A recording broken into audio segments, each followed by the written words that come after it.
Alright, so let's talk about what's going on in Britain right now. It's a real mess, and it's not as simple as some people are making it out to be. You've got the right-wing crowd going on about Keir Starmer, blaming him for everything, and then you've got the left-wing bunch pointing fingers at the far right. But honestly, the truth is way more complicated than either of those views. This whole situation isn't just about the current government or a few racist troublemakers causing problems. Those are just small parts of a much bigger picture. Yeah, sure, the violent criminals should face consequences, and it's true that Starmer and the police chiefs haven't exactly handled things great.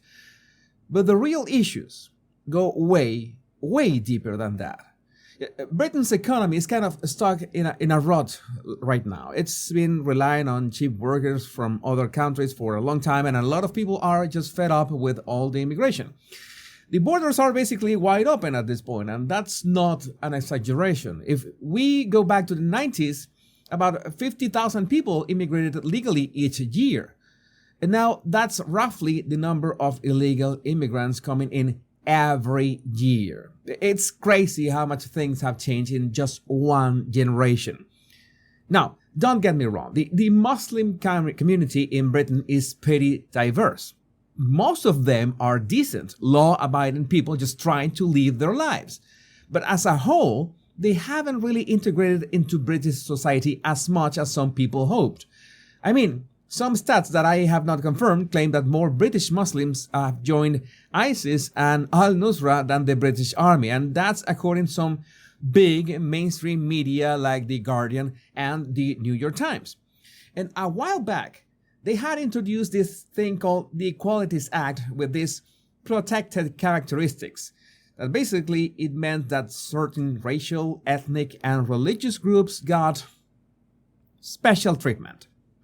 And this, along with all the diversity and inclusion stuff that's been pushed, led to the police and the government officials kind of turning a blind eye to crimes committed by specific groups. And no, I cannot even mention the kind of crimes here. They are far too gruesome. It's pretty messed up when you think about it. Take the grooming gangs, for example. These were mostly Pakistani and Bangladeshi men targeting white and Sikh girls. The estimates are shocking. We are talking about hundreds of thousands of victims, and it's been going on for over 40 years. Still happening today. It's like, how does something like that go on for so long without being stopped? And then there's the whole demographic situation. The white British population is shrinking. They are not having enough kids, while immigrants and ethnic minorities are having lots of them. And add to that the massive immigration, and most British cities look totally different now compared to a few decades ago. White Britons are already a minority in London and other big cities, and get this, in our lifetime, they will probably be a minority in the whole country. This is a massive change happening really fast. Maybe too fast. But here's the thing. Britain isn't like America. It is not a country that was built on immigration. Until recently, like 2001, almost 90% of the population was white British. It's never been a nation of immigrants like the US or Canada, but it's heading that way now, and it's happening really fast. And what's even more absurd is that this has been happening even though British people have voted against it every chance they got. They voted against it in 2010, then again in 2015. In 2016, we had Brexit, which was largely about immigration. Then in 2017 and 2019, the same thing. The elected politicians kept promising to stop mass immigration and end illegal immigration. But it never happened. In the last election, people pretty much gave up on the Conservatives and either voted for Nigel Farage's anti-immigration reform party or just didn't vote at all. That's why the UK had the lowest turnout in a century. And this whole situation is partly why you're seeing more censorship and thought policing in the UK. As people start to speak out against what's happening, keeping things under control, requires more suppression. And it's on one of the reasons they are going after Elon Musk. He has created a platform where people can see what's really going on without as much filtering. And the riots that we are seeing have a bunch of different causes. A lot of the people burning stuff and looting are just violent thoughts looking for some sociopathic excitement. The authorities should come down hard on them, which they have to do eventually. But the real problem is that they won't address the real tensions bubbling on the surface. They will just treat the symptoms. I mean, I hope this particular outbreak of violence calms down and calms down quickly, but it's kind of naive to think that that will be the end of it. There were plenty of brave people who warned us this would happen years ago, but they were all demonized and ignored. And now we're seeing the consequences of not listening. It's not just about the riots, though. The whole situation is affecting everyday life in Britain.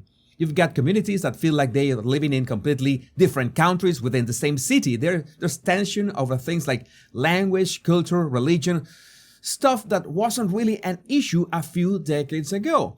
And the education system is struggling to cope with all the changes as well. You've got schools where dozens of different languages are spoken, and teachers are trying to balance different cultural expectations while still providing a good education.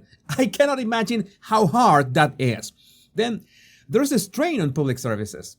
The NHS is under pressure, housing is in short supply, and social services are stretched thin. Some people feel like they are being pushed to the back of the queue in their own country, which only adds to the resentment. And the political system seems kind of paralyzed. No one wants to touch these issues because they are so sensitive, but ignoring them isn't making them go away. If anything, it's making things worse because people feel like they are not being heard. And it's not just affecting Britain.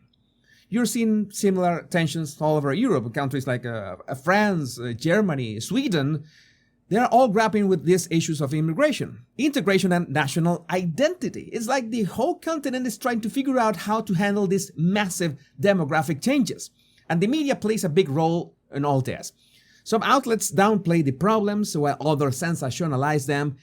And it's hard for people to get a clear picture of what's really going on. And social media just amplifies everything, creating these echo chambers where people only hear opinions they already agree with, which that in itself is problematic enough because that cripples critical thinking. And I haven't even touched Britain's economy that has been struggling for a while now. You got this weird situation where there are labor shortages in some sectors, but also high unemployment in others. The reliance on immigrant labor has kept wages down in certain industries, which doesn't help with integration or social cohesion. Then there's, in my opinion, the most important issue: British culture and identity. What does it mean to be British in the 21st century? It is a question that's causing a lot of debate. Some people feel like their culture is being eroded, while others do their best to embrace the changes, and let's not mention those who couldn't care less about the UK's tradition and culture. And the legal system is under strain too. You've got cases where cultural practices clash with British law, and in my opinion, there should be no question about that. You come from another country, you have to obey the law of your host country. We don't care if you have wacky cultural traditions back home. You can keep doing them as long as you integrate into your community. But then, there's a fear of being seen as racist or culturally insensitive, which sometimes leads to problems not being addressed properly, and punishments being unjust. Effectively, a two-tier justice system. So it's a mess, really. There are no easy solutions, but pretending it's not happening or blaming it all on one person or group is not going to solve anything. We need to face the reality of what's going on and have some honest conversations about it. The problem is, it's such a sensitive topic that a lot of people are afraid to speak openly about it. So yeah, that's kind of where things stand right now. It's a complex situation with no quick fixes. It's going to take some real leadership and tough decisions to navigate through all this. And honestly, I don't know if the current crop of politicians is up to the task. But something's got to give because the way things are going, it's hard to see how it all ends well. But I would like to know what you think about this in the comments. My name is Jesus Enrique Rosas. I'm the Bottle Language Guy. Much love and bliss.